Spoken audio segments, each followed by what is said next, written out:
குர்பானி கொடுப்பவர்கள் கண்டிப்பாக கவனிக்கக்கூடிய விஷயம் அது என்னவென்றால், ஒரு மாட்டை கொடுக்குறோம், ஒரு மாட்டில் 7 ஷேர் இருக்குல்ல, 7 பங்கு இருக்கு. அதே போல ஒட்டகத்தில் 7 ஷேர் 7 பங்கு இருக்கு இல்லையா?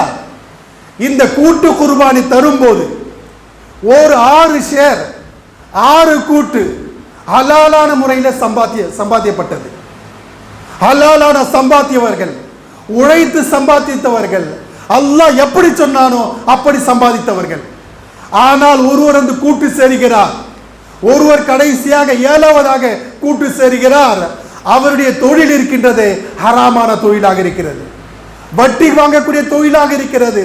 அல்லாஹ் எதை தடுத்தானோ அந்த தொழிலாக இருக்கிறது. அவர் அந்த குர்பானியை கூட்டு சேர்ந்து விட்டால் யாருடைய குர்பான் ஏற்றுக்கொள்ளப்படாது.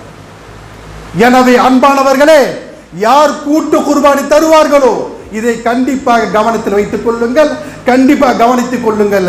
உங்களுடைய காசு ஹலாலாக இருந்தாலும் அதை ஷேர் செய்யக்கூடியவருடைய காசு ஹராமாக இருந்தால் அது அந்த இபாதத் ஏற்றுக்கொள்ளப்படாது.